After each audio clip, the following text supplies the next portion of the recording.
Hey guys, I hope you're having a great day. It's your boy Swamp Dweller back with another spooky video where I will once again be on screen telling some spooky stories from the great outdoors per the usual. With that said, I hope you're all having a great day. Sit back and relax because today's episode's gonna be pretty brutal. One of the worst mass killings in Canadian history. Tonight's story takes place in the magnificent Wells Gray Provincial Park in central British Columbia, Canada. The area is absolutely stunning and is on my bucket list personally of places to visit. With over 40 waterfalls, ancient volcanoes, and glaciers that have carved out rivers, there is nothing but serene beauty all around. On August 2nd, 1982, the Johnson family set off for a 2-week vacation, spending a few days visiting friends in Red Deer, Alberta, before making their way to Wells Gray Park. Bob and Jackie Johnson were in their early 40s. They traveled with their 2 daughters,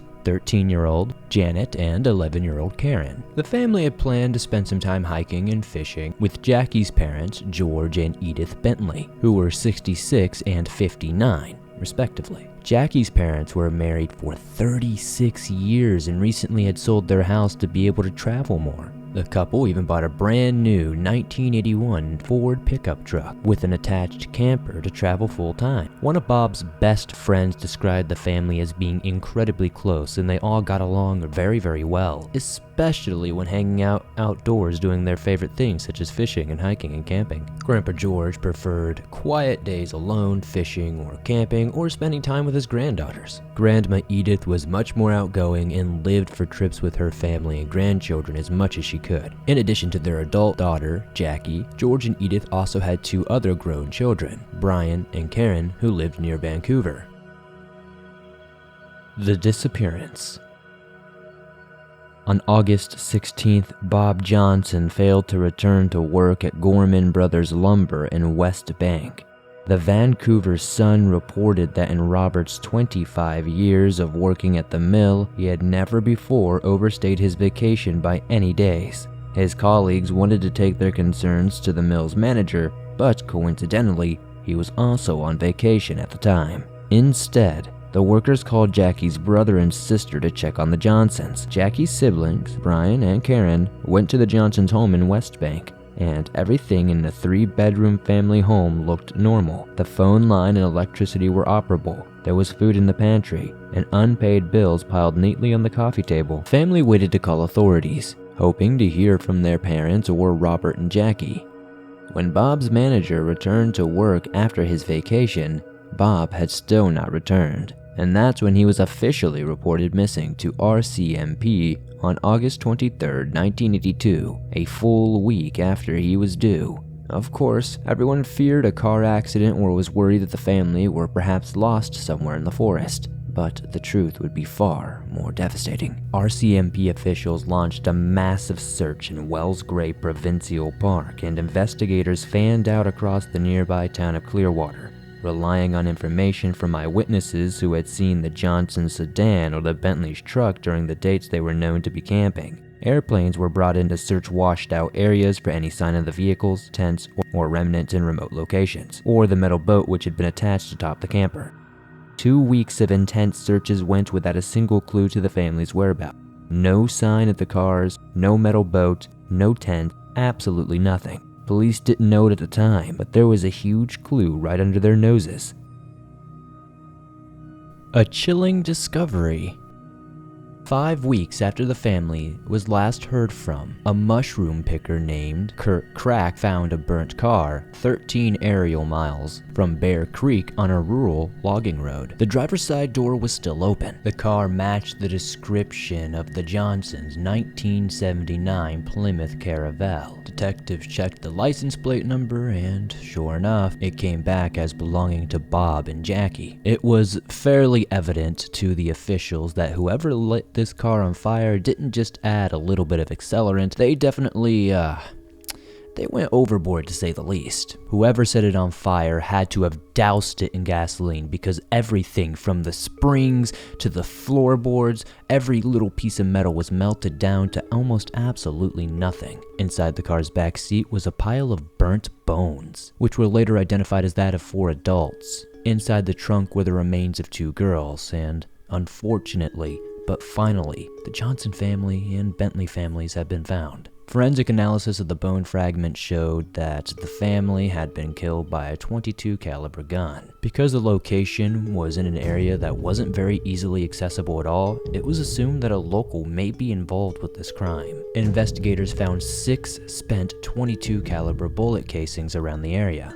and some beer caps from a brand that Bob Johnson was known to drink, as well as some full bottles of beer still cooling off in the nearby stream. This detail of the gun caliber, however, was held back from the press for some time. All they initially were letting on was that they thought that these 2 families had been murdered, and of course they were killed by shooting. They wanted to keep the specific weapon and caliber a secret because only the killer would know what caliber was used. Still, the Bentley's 1981 Ford truck, camper, and belongings were never found.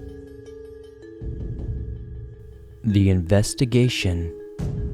Authorities were able to confirm that before checking in with their adult daughter Karen, George and Edith Bentley did sign their names in a check-in book on August 3rd.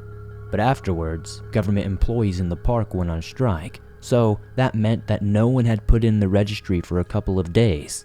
So no one would have noticed if they were missing or not. A gas station clerk in Clearwater told the police they had given the Johnson family directions. They sent them down into the park via an old logging road. This was on the weekend of August 7th and August 8th. The clerk positively identified the girls in the picture the RCMP was showing around. The gas station attendant specifically told the RCMP that the family were looking for good camping spots, specifically near wild berries because they wanted to collect some. The directions the clerk gave the Johnson family would have put them on that old logging road the same day heavy rains would have been coming in. News of the 6 horrific murders and arson spread far across Canada. Families in all provinces, but more specifically British Columbia, were absolutely on high alert. They were terrified that this murderer could strike again at any moment, and it could potentially be their family that was next. People and news outlets alike all theorized that this wasn't the work of just one man, this must have been the work of a team of killers. Heavy speculation was going on that Wells Gray Park may just have a team of murderers on their hand. Desperate for leads. By March of 1983, RCMP still had no named suspects and allowed something quite surprising. They let a Canadian documentary crew from a program called Citizens Alert put together a segment on the unsolved murders. A reenactment of the killings was filmed and then broadcast across Canada. Police had hoped the reenactment would spark someone's memory. The police were flooded with calls after this, but no solid leads ever came from this endeavor. In an effort to drum up any sort of leads, police investigators made an exact replica of the 1981 Ford camper that went missing, including the aluminum boat strapped to the top. In May, they drove the camper to British Columbia from Quebec, holding press conferences to publicize that the camper was coming to each city so people could get a good look at it and know if they've seen it or not, or if they see it in the future, they would be aware of what it was. Over 1,300 alleged sightings came flooding into the RCMP, and they had to investigate every single one of them. The RCMP also posted a $7,500 reward for any information that would lead to the arrest of the perpetrator. They also printed 10,000 missing persons posters. They sent them out to police detachments and post offices all across North America. By September, though, investigators started to put their attention on one specific lead. A mechanic from an auto body shop in Windsor, Ontario, came forward with some information and reported that 2 men who did resemble the composite sketches that were circulating around at the time asked him to paint the outside of a 1981 Ford truck. This mechanic said that both the men spoke with a thick French-Canadian accent. Apparently, they were carrying around a .22 caliber handgun as well, and apparently they even asked the mechanic where a good place to dispose of the gun was. The mechanic told the RCMP detectives that after he painted the vehicle for the 2 men, they told him that they were headed down south. Apparently, they were going to go across the US-Canadian border and jump over into Detroit, Michigan, as officials in Canada began to try to contact people down in the Detroit, Michigan area so that authorities in the United States could track down these two men. Forestry workers back in Wells Gray Provincial Park made a rather astounding discovery. On October 18th, 1983, two forestry workers walking through the woods on a remote mountainside in the park noticed something odd in a thick section of evergreens and brush. Behind these branches would be the remnants of a burnt-out truck with a camper on the back. These two forestry workers, of course, called the police right away. Within just a matter of hours, the RCMP descended upon the location to confirm that this was indeed a vehicle a part of the investigation. After obtaining the license plate number, they were able to confirm 100% that this was the Johnson's Ford pickup truck. And apparently the Bentley's truck never left the park at all. So that tip from earlier turned out to just be something coincidental, even though it also seems pretty sus. The location of the truck was about 7.5 miles away from the burnt Plymouth that had been found, and less than 20 miles away from the campsite that the authorities knew to be the main crime scene. The discovery of the Bentley's pickup truck brought both relief but absolute shame and a bit of humiliation, to be honest, to the RCMP investigators. They had to publicly admit on national television that they had been chasing basically false leads for an entire year when everything was right under their nose. Former detectives in several interviews over the years have admitted that it was pretty embarrassing, and they were dismayed at how much time they had wasted in that year following false leads that didn't end up helping anything. Finding a killer.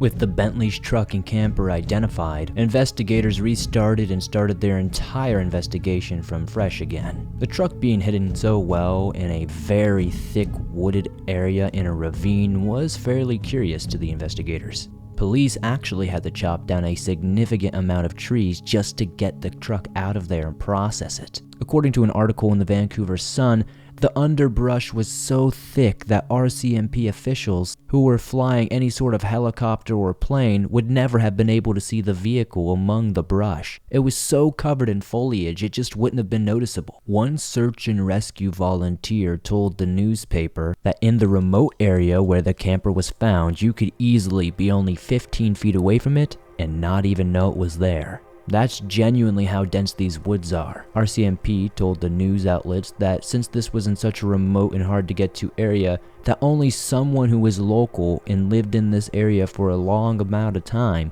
would likely be the person who committed this. When detectives searched the surrounding area, they did notice it wasn't very far from a cliff. RCMP had deduced that the driver had likely intended to launch the vehicle off the cliff into the ravine, but evidently they were not able to get as far as they had wanted. The truck was so severely burned they weren't even able to tell if the aluminum boat was still attached to the top or not. The truck body, camper shell, and the interior had all melted into each other, forming basically one big massive pile of wreckage. Unfortunately, this meant that finding any sort of forensic evidence like DNA, fingerprints, hair, etc. would basically be impossible. Cleansed by fire, if you will. One notable discovery at the camper, though, was a single .22 caliber bullet hole on the side of the camper. At this point, investigators re-canvassed and re-interviewed everyone who lived in Clearwater and the surrounding areas, trying to resurface any clues they may have missed the first time around. They no longer believed the killer had left Canada.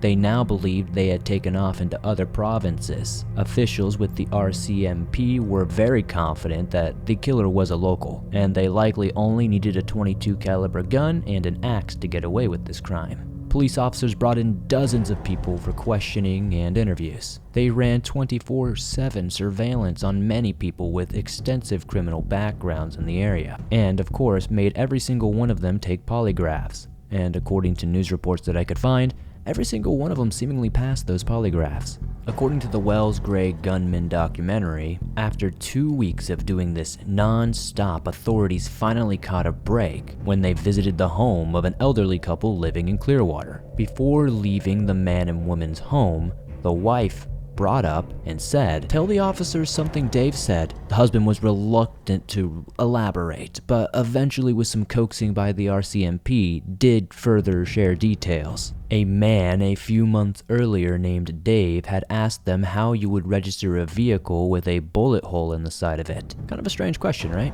Bingo!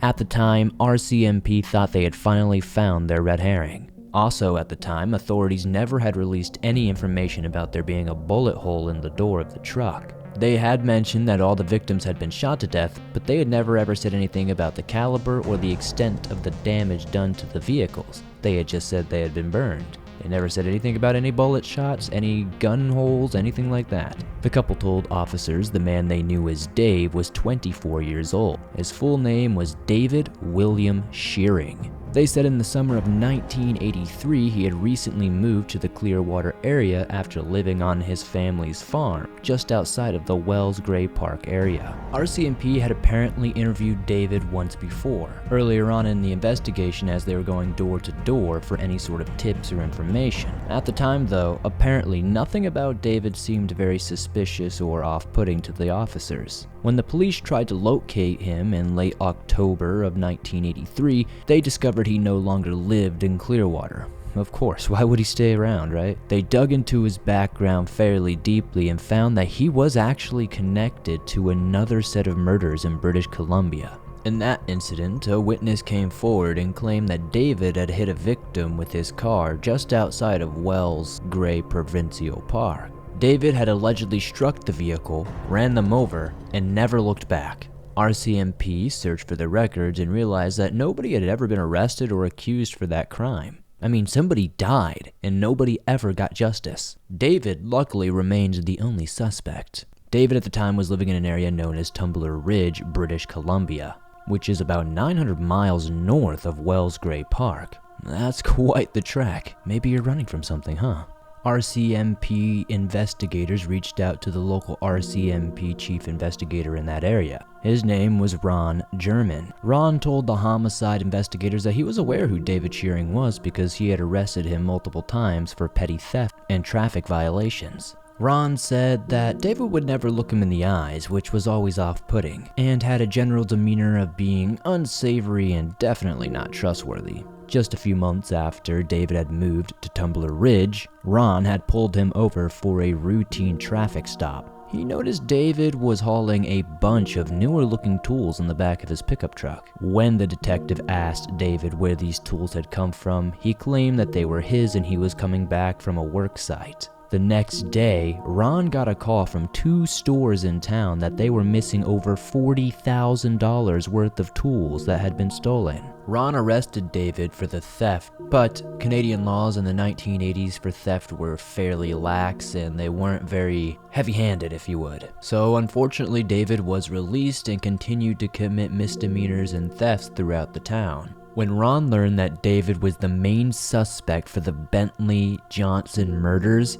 he immediately knew he had to arrest him as quickly as he could. However, his counterparts in Clearwater told him to hold off, at least just for now. They wanted to surveil David a bit more and see if they could gather any more information that could incriminate him further. Exactly 1 month and a day after the discovery of the burnt-out camper, RCMP team led by Chief Ron German approached David as he was getting off of a local bus to come into the station for some questioning. David asked if he was under arrest and Ron said no. Ron said he and David rode for 2 hours in his squad car until they reached the RCMP post in Dawson's Creek. This place would be better equipped with interrogation rooms that would help keep it a bit more private, as well as recording what was going on inside the investigation room. The entire drive, David was calm, didn't really say much. He sat in the back seat with no handcuffs on, smoking a cigarette. But Ron? He was anything but calm. Once at Dawson's Creek, Ron German handed over David to RCMP investigator Michael Eastham and another detective from Clearwater. Now, Michael was actually the only RCMP investigator I was able to actually get pictures of for this video for you. Even though they didn't have any physical evidence that would tie David to the murders in the Wells Gray Park area, they decided to try to push forward and get a confession anyway. Investigator Eastham asked David about the hit and run that he was apparently cited at. Eastham told filmmaker Steve Allen that at the first mention of the hit and run, David immediately softened up and honestly appeared to be relieved. Within just a few minutes, David completely confessed to the deadly hit and run. Leaning into David's sense of relief for confessing about the hit and run, authorities then confronted him about the Bentley and Johnson murders. For more than 45 minutes, authorities talk all about the details of this case. Everything they were talking about with David was public knowledge. They discussed the victims, where their burnt cars were found, and then investigator Eastham asked David if he remembered about hearing where the victims had been killed. David answered and said Bear Creek Campground. Now this was finally the investigator's ace in the hole. The RCMP had never said anything publicly about the campground. The location of what the investigators believed to be the initial crime scene was always kept very close to their chests, and never one time was it discussed in the public. David had slipped up, and Eastham had knew it. The next few moments were incredibly crucial for the investigators to get David to confess to these murders. They told news outlets that the moment David realized he had said the location of the murders, he began to sweat profusely. He began chain-smoking cigarettes and becoming combative. The RCMP investigators did not let up there though. They became much more aggressive with their line of questioning, and after around 30 minutes of this, David broke down and began to cry. He had confessed that he had done all 6 killings and disposed of the family's belongings. The confession. After writing a full confession, David agreed to create a full map of the Wells Gray Park and walk through how he stalked and killed the families all the way back in August of 1982. He saw the group several times at Bear Creek campsite while driving to and from his parents' ranch in the area. One night, he snuck down to the area and caught the family by surprise while they were relaxing around the campfire. He said Bob Johnson saw him come out of the woods with a gun and fired at him first. He then shot and killed George, Jackie, and Edith at point-blank range. He said the last 2 people he shot were Karen and Janet. He swore that his only motivation behind killing the family was to steal their possessions, vehicles, and tools. Investigators didn't believe theft to be a strong motivator to kill 6 people, and if you're asking me personally, I don't know if that's necessarily a motivator for killing 6 people either. They suspected that the crime was more sexually motivated, specifically towards Karen and Janet. After several more hours of questioning, Eastham asked him directly if he sexually assaulted the girls. David eventually relented and confessed that he did, in fact, abduct Karen and Janet from the campsite after the killings. He kept them alive for several days in the woods, so he could continue assaulting them when he felt like it. He took them to his parents' ranch in a remote cabin in the woods. At one point, David said a prison guard working around the area in Clearwater where his cabin was came knocking on the door one day. Apparently, Karen and Janet were inside, still alive. David was able to get the guard to leave, but this encounter spooked him. Fearing that he would be caught, David took the 2 girls out to the woods and shot them the very next day.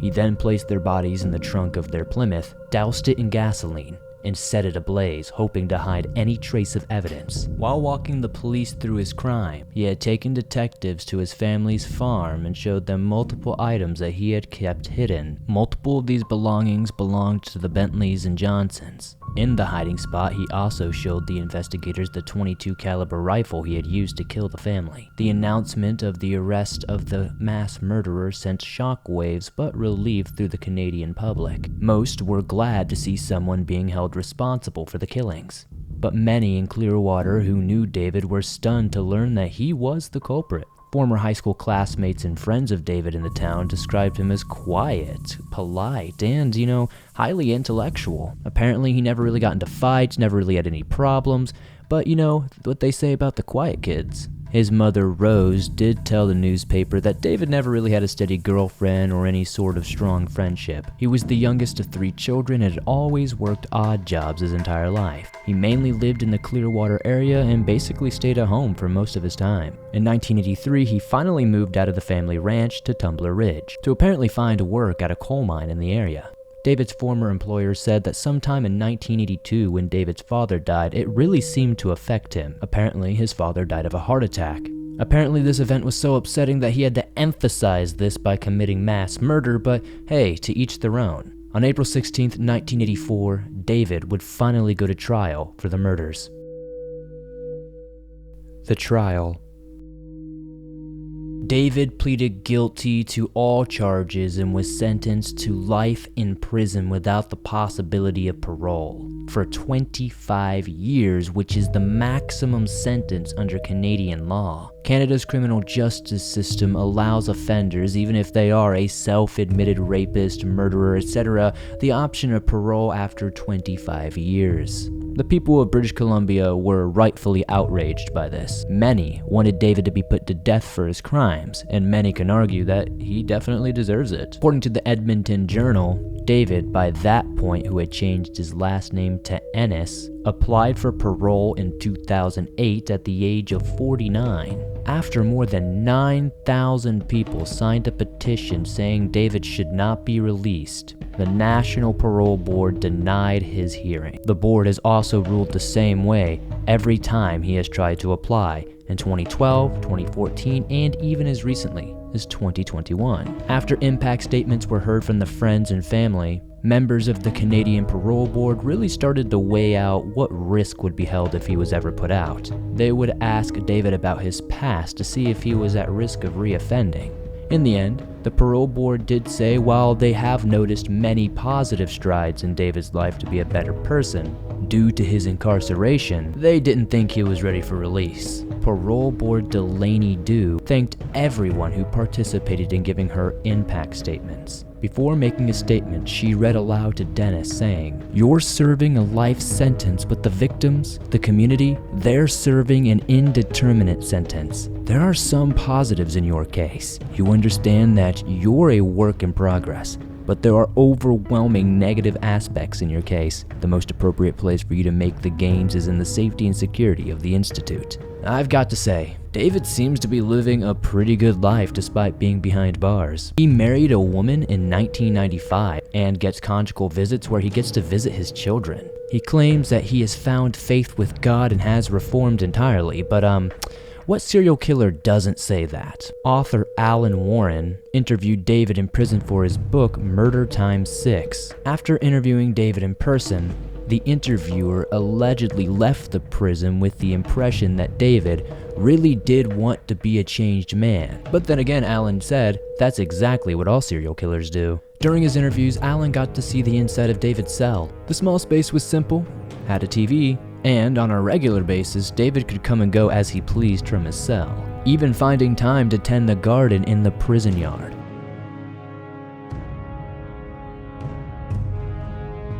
Well, that's it for this one, guys. What did you think? Do you think David Ennis, regardless of the name change, is an actual changed man? Let me know in the comments. I'd love to see your take. I'd love to see some discussions talking about this. That's all for tonight, but I'll have something new in no time. In the meantime, why not check out other cases that I've covered that are similar to this, like the Tube Sock killings or the Paul Fugate missing park ranger unsolved mystery. You can find those in the description or in the linked videos. Be sure to punch that like button, subscribe if you're new, and I'll see you soon with another creepy episode.